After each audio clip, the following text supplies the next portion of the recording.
Hello बच्चों, कैसे हो आप लोग? सब बढ़िया चल रहा है ना? देख रहे हैं आप लोग मेरे वीडियोस? पसंद आ रहे हैं? कमेंट करिए। हमारा इकोनॉमिक्स की सीरीज चल रही है और हमारा इकोनॉमिक्स का फर्स्ट चैप्टर कंप्लीट हो गया था और इम्पोर्टेंट क्वेश्चंस भी मैंने दिए थे। याद कर लेना उन्हें बच्चों, बहुत ही यूजफुल रहेंगे। जिसने नहीं देखा है वो वीडियो जरूर से देखें। और आज हम इकोनॉमिक्स का chapter 2 factors of the Indian economy for class 10th लेके आए हैं। तो उसको हम देखते हैं। बच्चों, फैक्टर्स जो हैं वो क्या होते हैं? देखिए, हमारे जो इकोनॉमीज में कुछ अलग अलग एक्टिविटीज होती है। तो हमने हमारे इकोनॉमिक एक्टिविटीज को 3 सेक्टर्स में डिवाइड किया है। प्राइमरी सेक्टर, सेकेंडरी सेक्टर और टर्सरी सेक्टर। ठीक है, अब देखिए बेटा, look at these pictures. You will find that people are engaged in various economic activities. आपको ये सब पिक्चर्स नजर आ रही हैं? तो उसमें आप देखेंगे कि जो पीपल हैं अलग अलग एक्टिविटीज में इंगेज्ड हैं। Some of these activities producing goods, कुछ तो गुड्स प्रोड्यूस हो रहा है कुछ एक्टिविटीज से, और some others are producing services, और कुछ एक्टिविटीज में सर्विसेज प्रोड्यूस हो रही हैं। यानी गुड्स एंड सर्विसेज कुछ ना कुछ एक्टिविटीज के थ्रू प्रोड्यूस होती हैं। और ये जो तमाम एक्टिविटीज हैं, अब डेली ये सब अपने चारों ओर देखते हैं। How do we understand these activities? One way of doing this is to group them using some important criterion. यदि हम उनको कुछ ग्रुप में डाल दें कि कुछ एक्टिविटीज इसी ग्रुप में आएंगी, अदर्स दूसरे में आएंगी, तो एक तरह से ग्रुपिज जो हमने किया है एक्टिविटीज का कुछ क्राइटेरिया बना करके, तो उसे हमने क्या कह दिया? सेक्टर्स कह दिया। इट मीन्स क्या है बच्चों कि प्राइमरी सेक्टर्स की जो एक्टिविटीज हैं उसका एक अलग क्राइटेरिया है, सेकेंडरी सेक्टर का अलग है और टर्सरी सेक्टर का अलग है। तो क्या है वो? वही आज हम इस चैप्टर में स्टडी करने जा रहे हैं और उसे ही मैं आपके सामने एक्सप्लेन करूंगी। ठीक है, तो बच्चों देखिए, सबसे पहली बात आप ये देखते हैं कि कुछ ऐसी एक्टिविटीज होती हैं जो कि नेचुरल रिसोर्सेज को यूज करके काम में ली जाती है। जैसे कि कॉटन है, यदि कॉटन को प्रोड्यूस किया जाए, कल्टीवेशन किया जाए कॉटन का, तो उसके लिए कई फैक्टर्स जो कि किससे रिलेटेड है? नेचर से रिलेटेड है। जैसे कि रेनफॉल चाहिएगा, सॉइल चाहिएगी, क्लाइमेट सनशाइन चाहिएगा। ठीक है, बट ऐसे तो हम कॉटन को प्रोड्यूस नहीं कर सकते। तो हम लोग किस पे डिपेंड हैं? नेचुरल फैक्टर्स पे डिपेंड है। ठीक है, तो हमारी इस एक्टिविटी में हमारा टोटल डिपेंडेंसी किस पे है? नेचर पे है। ठीक है, एनिमल्स हैं, वो मिल्क आपको देते हैं, तो वो भी क्या है? बायोलॉजिकल प्रोसेस है। That is also a natural process. ऐसे ही माइनिंग, ऑल्स वगैरह, ये सब भी क्या है? नेचुरल प्रोडक्ट्स है। तो हम जब कोई भी गुड को नेचुरल रिसोर्सेज के थ्रू एक्सप्लॉइट करते हैं, तभी हम उसे एक प्राइमरी सेक्टर के अंदर रख लेते हैं। यानी कि प्राइमरी स्टार्टिंग है अदर सेक्टर्स का। अब आप कुछ आपको मैन्युफैक्चर करना है, तो उसके लिए आपको क्या करना होगा? रॉ मटेरियल चाहिएगा। वो रॉ मटेरियल कहाँ से मिल रहा है आपको? प्राइमरी सेक्टर से मिल रहा है। तो प्राइमरी सेक्टर दूसरे सेक्टर्स के लिए क्या है? एक तरह से प्राइमर स्टेज है। जैसे बच्चों आप लोग भी जब 10th क्लास में पढ़े हो तो पहले प्राइमरी क्लासेस को पढ़ के आए हैं 10th क्लास में, राइट?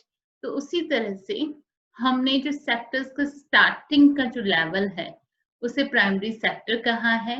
वो एक तरह से एग्रीकल्चर सेक्टर है क्योंकि वो पूरी तरह से नेचुरल रिसोर्सेज पे डिपेंडेंट है, ठीक है? तो इसको हम देख लेते हैं कि there are many activities that are undertaken by directly using natural resources. Take for example the cultivation of cotton. It takes place within a crop season. For the growth of the cotton plant, we depend mainly but not entirely on natural factors like rainfall, sunshine and climate. तो देखिए कि हमने क्या देखा है कि जब हम कॉटन का कल्टीवेशन कर रहे हैं तो हमें उसके लिए कॉटन कौन से सीजन में हम कल्टीवेट कर सकते हैं वो देखना होगा, ठीक है? सॉरी। इसके अलावा रेनफॉल, सनशाइन और क्लाइमेट भी हमें देखना होगा, ठीक है?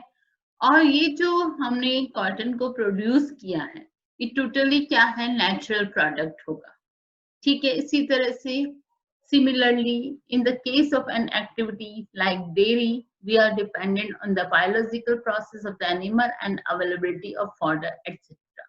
इसी तरह से आप डेयरी एक्टिविटीज को देख लें तो उसमें भी जो भी प्रोडक्शन हो रहा है वो एक बायोलॉजिकल प्रोडक्शन है कि एनिमल से जो मिल्क मिल रहा है वो एक बायोलॉजिकल प्रोसेस है, ठीक है? वो एक नेचुरल प्रोडक्ट है तो वो भी आपका किस में आ गया, प्राइमरी सेक्टर में आ जाएगा, ठीक है? इसी तरह से minerals and oils are also natural product. Minerals और ऑयल्स भी आपके नेचुरल प्रोडक्ट होंगे। So when we produce a good by exploiting natural resources, it is an activity of the primary sector. It means हम कोई भी good को जब produce करते हैं नेचुरल रिसोर्सेज को एक्सप्लॉइट करके, तब वो सारी एक्टिविटीज आपकी किस में आ जाएगी, प्राइमरी सेक्टर में आ जाएगी, ठीक है? और इसे प्राइमरी क्यों कहा है, because it is the base for all other products, ठीक है? That we subsequently make. कोई भी प्रोडक्ट हमें बनाना उसका ये बेस है। हमें बिस्किट बनाना है तो बिस्किट बनाने के लिए हमें उसके लिए रॉ मटेरियल के रूप में व्हीट चाहिएगा, तो व्हीट भी प्रोड्यूस कैसे होगा, एग्रीकल्चर के थ्रू। तो ये सारा कुछ क्या हो गया, एक तरह से बेस हो गया जिससे हम दूसरे उससे रिलेटेड गुड्स को हम प्रोड्यूस कर सकते हैं।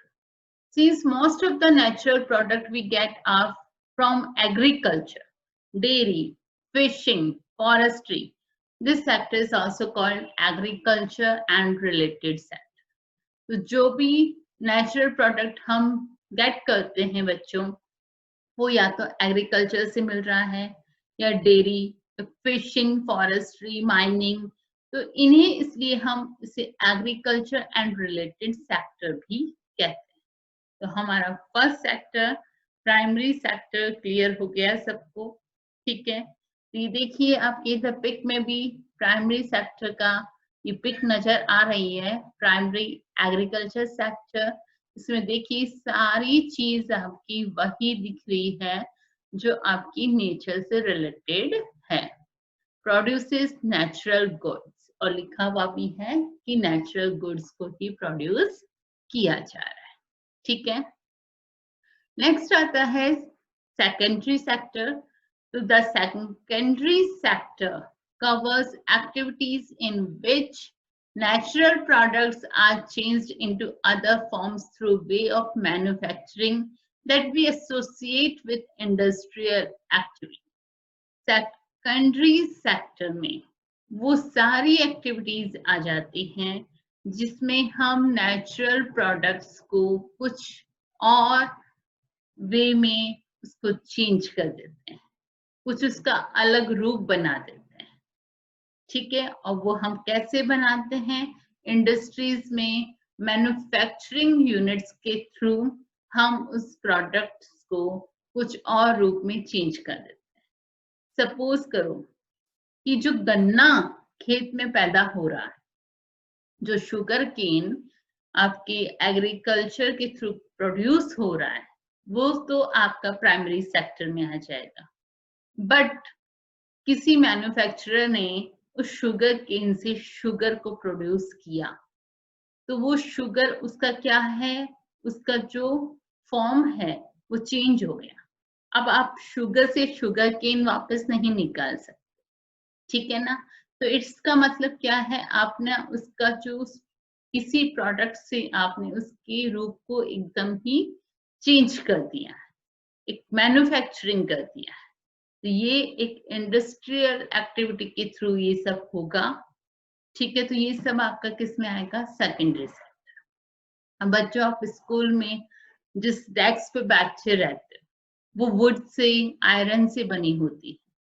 ऐसा तो नहीं है कि वुड और आयरन को जो है वही लगा दिया और आप बैठ गए, उसको भी क्या बनाया जाता है एक डेस्क के फॉर्म में, टेबल के फॉर्म में, राइट, ठीक है। तो आप ये देखिए कि ये जो वुड और आयरन है वो क्या है, आयरन आपको किससे मिल रहा है, माइनिंग से मिल रहा है। वुड क्या है, नेचुरल प्रोडक्ट है। तो ये सब आपका किसमें, प्राइमरी सेक्टर में आएगा। बट आप मैन्युफैक्चर करके आपने उसके जो है फॉर्म्स को चेंज कर दिया है, ये एक इंडस्ट्रियल एक्टिविटीज हो गई है।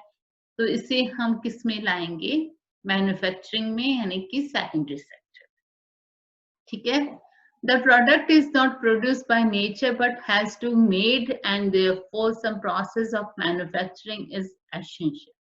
जो प्रोडक्ट हमने प्रोड्यूस किया है वो नेचर से नहीं प्रोड्यूस हुआ है, बट क्या है, हमने कुछ ऐसा प्रोसेस किया है मैन्युफैक्चरिंग का, जिससे हमने उस प्रोडक्ट को जो एक नेचर से हमने गेट किया था उसको हमने चेंज कर दिया है, ठीक है। This could be in a factory, a workshop और एट होम। ये कहाँ होगा, या तो किसी मैन्युफैक्चरिंग यूनिट में होगा, या फिर किसी फैक्ट्री या वर्कशॉप या घर पर हो। For example, using cotton fibre from the plant, we spin yarn and weave cloth. जो क्लॉथ, जो कपड़े हम आप सब पहनते हैं वो कॉटन से बने हैं।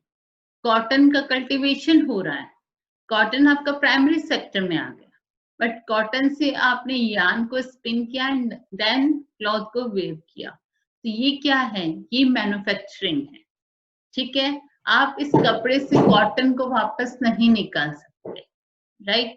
आपने इस कॉटन से एक फॉर्म चेंज कर दिया है, मैन्युफैक्चरिंग कर दी है। तो ये क्या है, एक आपका मैन्युफैक्चरिंग किस में आ गया, सेकेंडरी सेक्टर, ठीक है। Using sugar cane as a raw material, we make sugar or good. We convert earth into bricks and use bricks to make house and buildings. ठीक है, ब्रिक्स से हम हाउसेस बना रहे हैं, बिल्डिंग्स बना रहे हैं, यानी मैन्युफैक्चरिंग कर रहे हैं। Since this sector gradually became associated with the different kind of industries that came up, it is also called as industrial sector.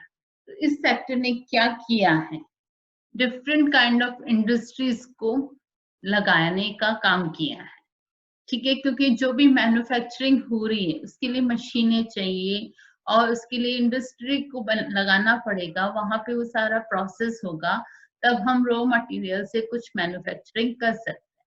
इसलिए इसे क्या कहा गया है, इंडस्ट्रियल सेक्टर। इट मींस जो प्राइमरी सेक्टर है वो तो एग्रीकल्चर एंड रिलेटेड सेक्टर आ गया, दूसरा सेकेंडरी सेक्टर को हमने क्या कह दिया, इंडस्ट्रियल सेक्टर, ठीक है, क्लियर हो गया। अब थर्ड वन आता है आपका tertiary sector. After primary and secondary there is a third category of activities that falls under tertiary sector and is different from the above two.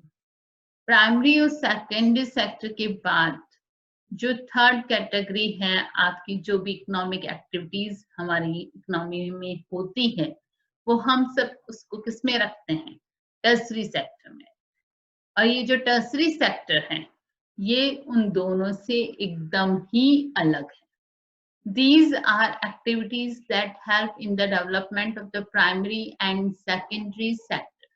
और ये ऐसी एक्टिविटीज हैं जो कि क्या कर रहा है, प्राइमरी और सेकेंडरी सेक्टर को हेल्प कर रहा है, उसको डेवलपमेंट कर रहा है। तो ये बहुत ही एसेंशियल है। आप सोच के देखिए बच्चों कि एक फार्मर ने शुगर केन को प्रोड्यूस किया अपने खेतों में, ठीक है। उसके बाद वो जो शुगर केन है, वो जब किसी शुगर इंडस्ट्री को नीड होगी उसकी, तो वो शुगर इंडस्ट्री तक पहुंचेगा कैसे? ट्रांसपोर्टेशन के थ्रू, ठीक है। उसके बाद जब वो शुगर या गुड जो बना है वो मार्केट में भी कैसे पहुंचेगा? ट्रांसपोर्टेशन के थ्रू। उसकी इंफॉर्मेशन वगैरह सब, एडवर्टाइजमेंट वगैरह ये सब के लिए काम आएगी इंफॉर्मेशन टेक्नोलॉजी। तो ये सारा काम यानी प्राइमरी और सेकेंडरी सेक्टर को आपस में इंटरलिंक्ड करने में किसका रोल आ गया? Tertiary sector. ट्रांसपोर्टेशन किस में आ गया? टर्सरी सेक्टर में। टर्सरी सेक्टर क्या कर रहा है? प्राइमरी और सेकेंडरी सेक्टर की हेल्प कर रहा है। और ये सेक्टर्स आपस में इतने ज्यादा इंटर रिलेटेड है। अब इंटर रिलेटेड कैसे हैं? आपसे कोई पूछे तो देखिए, जो प्राइमरी सेक्टर में जो भी प्रोड्यूस हो रहा है वो मैन्युफैक्चरिंग यूनिट तक पहुंच रहा है, इंडस्ट्रीज तक पहुंच रहा है। इंडस्ट्रीज उसको दूसरे फॉर्म में कन्वर्ट कर रहा है, ठीक है। यानी इंडस्ट्रियल सेक्टर या सेकेंडरी सेक्टर किस पे डिपेंड हो गया? रॉ मटेरियल उसे किससे मिल रहा है? प्राइमरी सेक्टर से मिल रहा है। दूसरी बात, सेकेंडरी सेक्टर को ये सब रॉ मटेरियल देने में हेल्प कौन कर रहा है? टर्सरी सेक्टर कर रहा है। यानी कि secondary sector totally dependent on primary and tertiary sector. Is it clear? ठीक है। अब प्राइमरी सेक्टर में जो फार्मर है वो जो प्रोड्यूस कर रहा है उसके लिए भी उसे कुछ इक्विपमेंट्स चाहिएंगे, उसे मशीनें चाहिएंगी, ट्रक चाहिएगा, ट्रैक्टर्स चाहिएंगे, कुछ और उसको इरिगेशन फैसिलिटीज के लिए सब सामान चाहिएगा, ठीक है। तो ये सब कहाँ बन रही है? ये इंडस्ट्रियल सेक्टर में बन रही है, ठीक है। उसने एग्रीकल्चर के थ्रू जो कुछ प्रोड्यूस किया है उसे उसके लिए उसको मार्केट में सॉल्व करना पड़ेगा, और मार्केट में सेल करने के लिए उसे किसकी हेल्प चाहिए? टर्सरी सेक्टर की चाहिए, ताकि वो टर्सरी सेक्टर के हेल्प के थ्रू वो सेकेंडरी सेक्टर या इंडस्ट्रीज तक वो अपने सामान को पहुंचा दे, या फिर डायरेक्टली वो मार्केट तक पहुंचा दे। कैसे भी करके उसको टर्सरी सेक्टर की नीड चाहिए। इट मीन्स प्राइमरी सेक्टर भी सेकेंडरी और टर्सरी सेक्टर पे डिपेंड हो गया। उसको भी जो इरिगेशन फैसिलिटी के लिए जो मशीनें चाहिए वो भी टर्सरी सेकेंडरी सेक्टर बना रहा है। उसके सामान को पहुंचाने का काम कौन कर रहा है? टर्सरी सेक्टर कर रहा है। इसका मतलब क्या है कि तीनों सेक्टर एक दूसरे से कंप्लीटली जुड़े हुए हैं। बिना एक दूसरे के हेल्प के कुछ भी इकोनॉमिक एक्टिविटीज पॉसिबल नहीं है। बट हमने ऐसा क्यों किया? हमने अलग अलग कैटेगराइज्ड क्यों किया? अलग अलग कैटेगराइज्ड करने से हम क्या कर सकते हैं? हर ये देख सकते हैं कि कौन से सेक्टर का रोल इकोनॉमी में ज्यादा है, ये हम पता लगा सकते हैं। हमारी जो जीडीपी है, ग्रॉस डोमेस्टिक प्रोडक्ट, उसमें भी किस सेक्टर का ज्यादा रोल है? कौन सा सेक्टर टाइम के अकॉर्डिंग उसका रोल कम हो रहा है, किसका बढ़ रहा है? कई तरह की प्लानिंग करने के लिए भी ये कैटेगराइज्ड करना बहुत ही इजी रहता है, ठीक है। क्लियर हुआ? So these are activities that help in the development of the primary and secondary sectors. These activities by themselves do not produce a good, but they are an add or a support for the production process. ये किसी good को produce नहीं करता। Tertiary sector में production नहीं हो रहा है, ठीक है। ये क्या कर रहा है? ये प्रोडक्शन प्रोसेस को सपोर्ट कर रहा है। For example, Goods that are produced in the primary or secondary sector would need to be transported by trucks or trains and then sold in wholesale and retail shops. Goods that are produced in the primary or secondary sector, वो क्या कर रहे हैं? Transported हो रहे हैं truck और train से और उसके बाद होलसेल या रिटेल शॉप तक पहुंच रहे हैं. At times, it may be necessary to store these in godown. We also may need to talk the other, our telephone or send letters or borrow money from banks to help production and trade. ठीक है, इसके साथ साथ we also may need, हमें किस चीज की आवश्यकता है?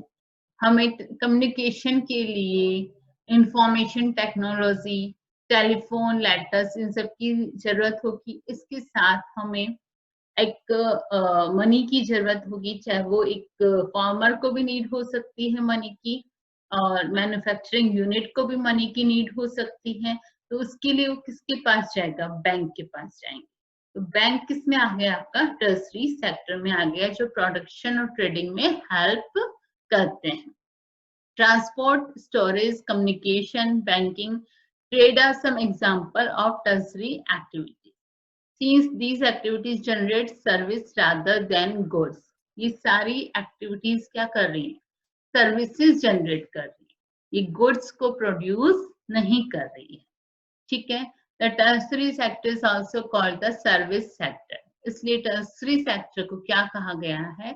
सर्विस सेक्टर कहा गया है. Service sector also includes some essential service that may not directly help in the production of goods. जो सर्विस सेक्टर में कुछ ऐसी एक्टिविटीज भी आती हैं जो कि प्रोडक्शन ऑफ गुड्स में डायरेक्टली हेल्प नहीं कर रही, जैसे कि टीचर्स का जो सर्विस है, डॉक्टर्स की जो सर्विस है, वो किसी गुड्स के प्रोडक्शन में हेल्प नहीं कर रही. And those who provide personal service such as washerman, barber, cobbler, lawyer and people to do administrative and accounting works.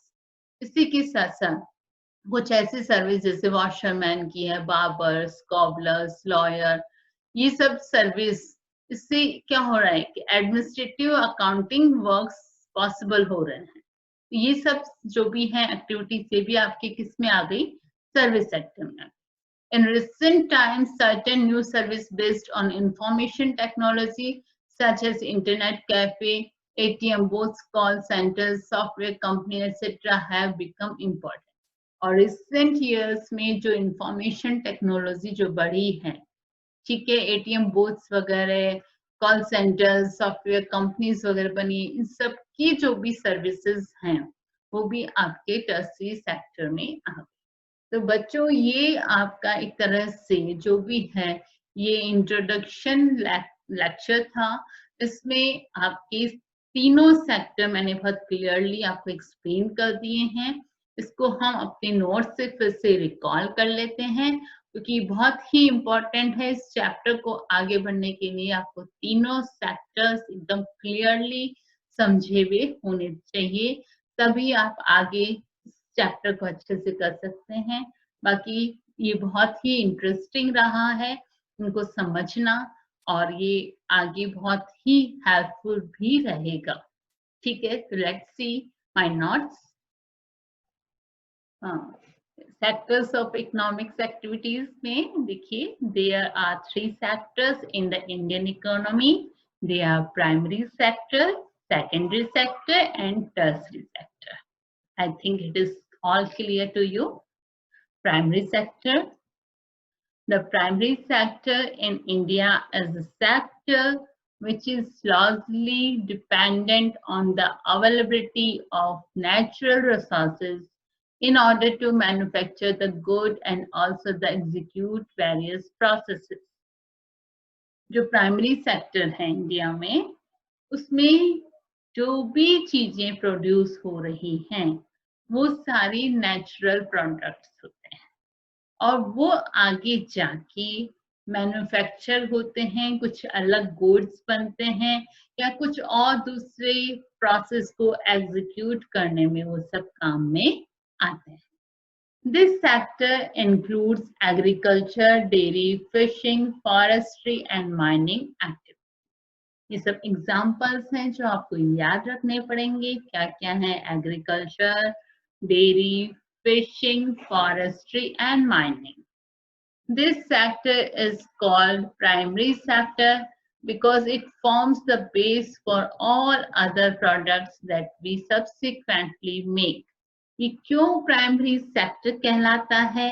Because it forms the base for all other products that we subsequently make. जो भी हम products बनाते हैं उसके लिए ये base है। For example, सबको ध्यान रहना चाहिए शुगर का, आपकी जो आप कपड़े पहनते हैं उन सब का, इन सब के लिए बेस क्या है? कपड़े के लिए कॉटन है, शुगर के लिए शुगर केन है, बिस्किट उसके लिए क्या व्हीट फ्लोर है। तो ये सब क्या है? ये सब प्राइमरी सेक्टर के प्रोडक्ट्स हैं जो नेचुरली प्रोड्यूस होते हैं, उसके बाद वो दूसरे सेक्टर्स के लिए काम में आते हैं, यानी कि क्या है? उसके लिए बेस है। Okay, this sector is also called agriculture and related sector because most of the natural product we get are from agriculture, dairy, fishing and forestry.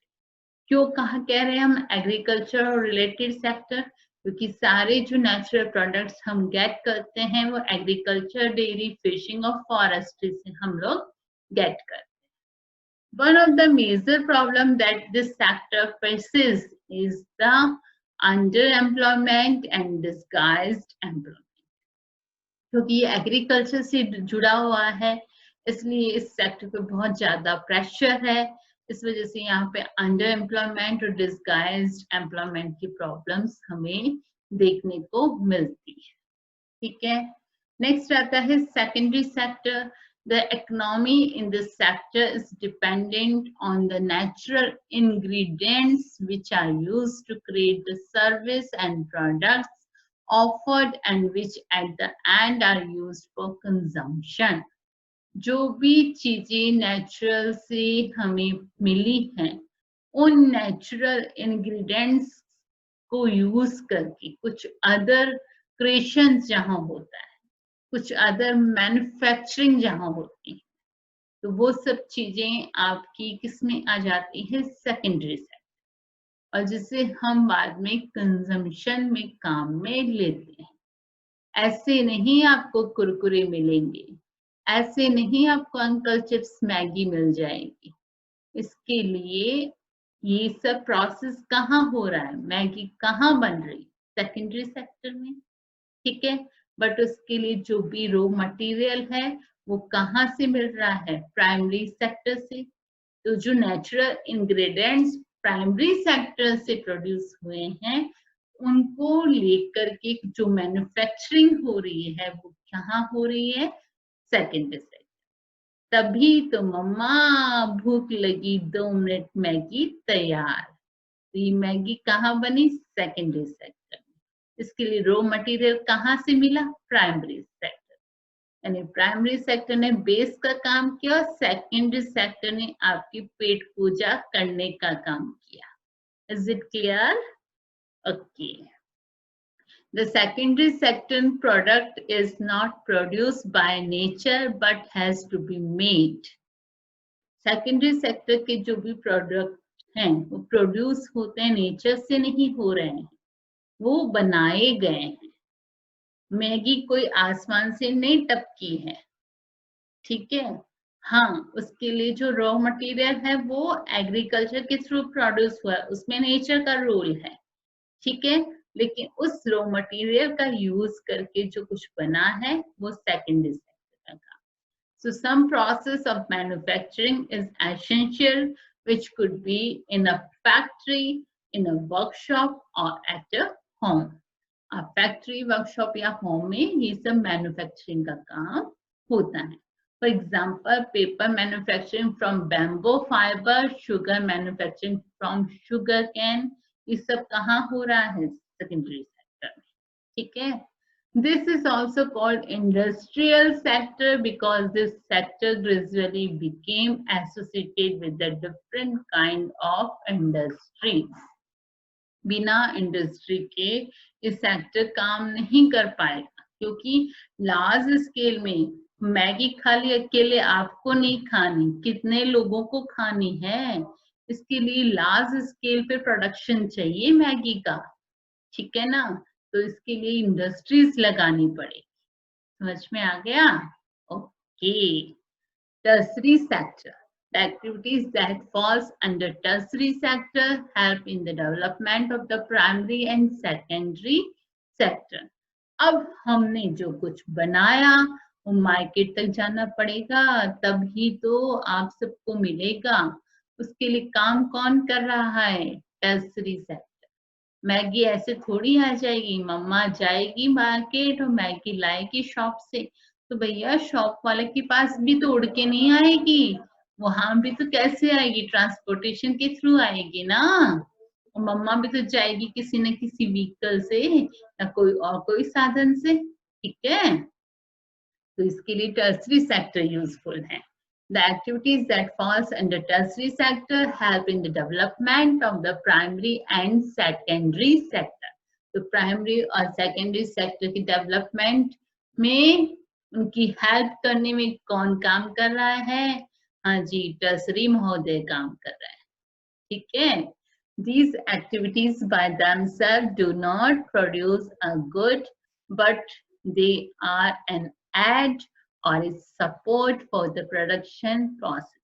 ये सारी एक्टिविटीज जो भी हो रही हैं वो क्या कर रही है? सपोर्ट दे रही है production process. Transportation, storage, communication, banking are activities that help in the development of the primary and the secondary sector. As income level rise, जैसे जैसे इनकम लेवल बढ़ता है तो आपकी इच्छाएं भी बढ़ जाती हैं और नई नई चीजें चाहिए। भाई रेस्टोरेंट में जाना, नहीं मम्मा क्या घर घर का खाना दे रहे हो, आज तो मुझे हल्दीराम में लेके, आपको बाहर जाना है। मम्मा क्या इस बार समर वेकेशन में कुछ प्लान नहीं किया? नहीं मम्मा प्लीज चलो ना, कहीं चलते हैं, मनाली चलते हैं ना। तो ये सब टूरिज्म, शॉपिंग, अरे ये मनाली जाना है तो कुछ शॉपिंग तो करनी ही पड़ेगी, ठीक है। अरे ये सब चीजों के लिए क्या है? इन सब के लिए आपको रेस्टोरेंट, टूरिज्म, शॉपिंग, इन सब की जरूरत पड़ेगी। और फिर ज्यादा घूम लिए और बाहर का बर्गर शर्गर ज्यादा खा लिया तो फिर हॉस्पिटल की भी जरूरत पड़ जाएगी, ठीक है ना। तो ये सब सर्विसेज भी कहाँ आ गई? आपकी टर्सरी सेक्टर में। और हम जो आपको समझा रहे हैं बच्चों, हम भी किस में आ गए? Tertiary sector.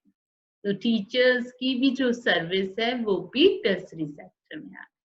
Information and communication technology, और ये जो टेक्नोलॉजी मैं यूज कर रही हूँ जिसके थ्रू आप कुछ इतना कुछ जान रहे हो, ये सब भी किस में आ गया? टर्सरी सेक्टर, ठीक है।